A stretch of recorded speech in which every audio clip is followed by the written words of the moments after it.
Protein powder ಈ ಜಿಮ್ಗೆ ಹೋಗೋರು ಕೂಡ ಕೆಲವರು ಪೌಡರ್ಗಳನ್ನ ಕೊಡ್ತಾರೆ, ಅದನ್ನ ತಗೊಂಡ್ರು ಕೂಡ ಸಮಸ್ಯೆ ಆಗುತ್ತೆ ಅಂತ ಕೇಳ್ಪಡ್ತಾ ಇದ್ವಿ. ಅದೆಷ್ಟು ನಿಜಾನ ಸುಳ್ಳೋ ಗೊತ್ತಿಲ್ಲ, ಅದ್ರ ಬಗ್ಗೆ ಒಂದು ಕ್ಲಾರಿಟಿ ಕೊಡಿ. ಅದ್ರ ಜೊತೆಗೆ ಈ ಸೋಷಿಯಲ್ ಮೀಡಿಯಾಗಳಲ್ಲಿ ತುಂಬಾ ಪ್ರವೋಕ್ ಮಾಡ್ತಾರೆ, ಈ ಪ್ರೋಟೀನ್ ಪೌಡರ್ ಕುಡಿದ್ಬಿಟ್ರೆ ತ್ವರಿತಗತಿಯಲ್ಲಿ ವೇಟ್ ಲಾಸ್ ಆಗ್ಬಿಡುತ್ತೆ ಅಂತ. ಅದು ಎಷ್ಟು ಡೇಂಜರ್ ಅಂತ ಅಂದ್ರೆ ಎಷ್ಟೋ ಜನ ಜಿಮ್ ಮಾಡ್ಕೊಳ್ತಾರೋ ವೇಟ್ ಲಾಸ್ ಮಾಡ್ಕೊಳ್ತಾರೆ, ಅದ್ರ ಜೊತೆಗೆ ಪೌಡರ್ ತಗೊಂಡ್ರೆ ಇನ್ನೂ ಬೇಗ ವೇಟ್ ಲಾಸ್ ಆಗುತ್ತಲ್ಲ ಅಂತ ಹೋಗೋರು ಕೂಡ ತುಂಬಾ ಜನ ಇದ್ದಾರೆ. ಬಟ್ ಯಾವಾಗ ತಕ್ಷಣಕ್ಕೆ ಆ ಪೌಡರ್ ನ ತಗೊಳ್ಳೋದನ್ನ ನಿಲ್ಲಿಸ್ತಾರೋ ಆಟೋಮೆಟಿಕ್ ಆಗಿ ಬಾಡಿ ವೇಟ್ ಕೂಡ ಜಾಸ್ತಿ ಆಗುತ್ತೆ. ಅದರಿಂದ ಎಷ್ಟೋ ಜನ ಜೀವ ಕಳೆದುಕೊಂಡಿದ್ದಾರೆ ಅಂತ ನಾವು ಓದಿದ್ದೀವಿ, ಕೇಳಿದ್ದೀವಿ. ಅದು ಎಷ್ಟು ಮಟ್ಟಿಗೆ ಡೇಂಜರ್ ಅಂತ? Madam, first of all sir ಹೇಳ್ದಂಗೆ ಎಲ್ಲ protein supplements are not genuine supplements. ಓಕೆನಾ? ಸರ್ ಹೇಳ್ದಂಗೆ FSSAI they will give permission for whomever they pay. ದುಡ್ಡು ಕೊಡೋರು ಎಲ್ಲರಿಗೂ ಕೊಡ್ತಾರೆ.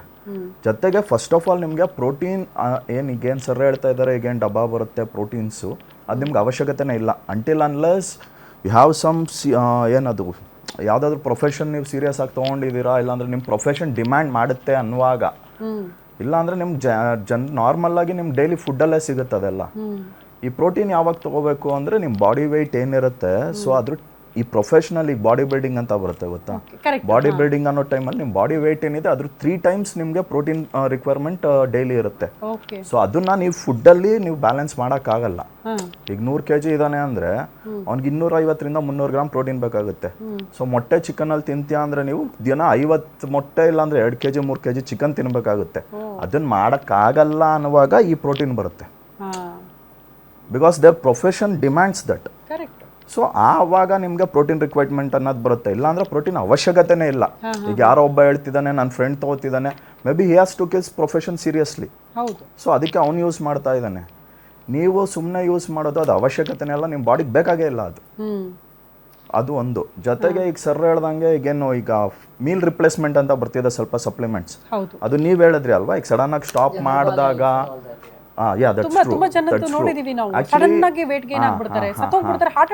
ಹೌದು, ಯಾಕೆ ಅಂದ್ರೆ ಈ ಮೀಲ್ ರಿಪ್ಲೇಸ್ಮೆಂಟ್ ಏನ್ ಬರುತ್ತೆ, ಈಗ ನಾವ್ ಹೇಳ್ತಿರೋ ಪ್ರೋಟೀನ್ ಏನಂದ್ರೆ ಫುಡ್ ಜೊತೆ ತಗೊಳಕ್ಕೆ. ಓಕೆನಾ?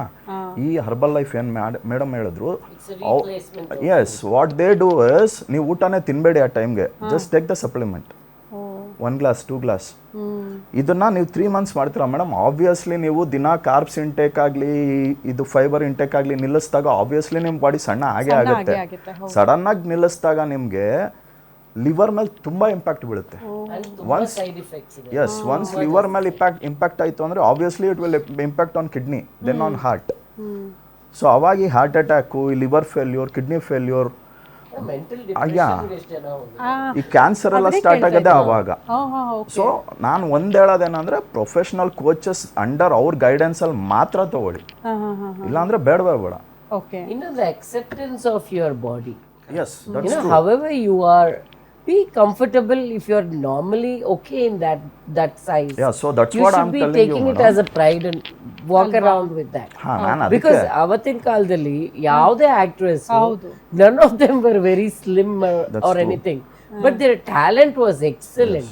Correct. And when this comes deliverance into fitness, of their talent was more important. That's true. Their skillful ididiyalla deliverance adanna ಜಾಸ್ತಿ ನಾವು ಅದಕ್ಕೆ ವೇಟೇಜ್ ಕೊಡ್ತಿದ್ವಿ, not the way they looked. Yes.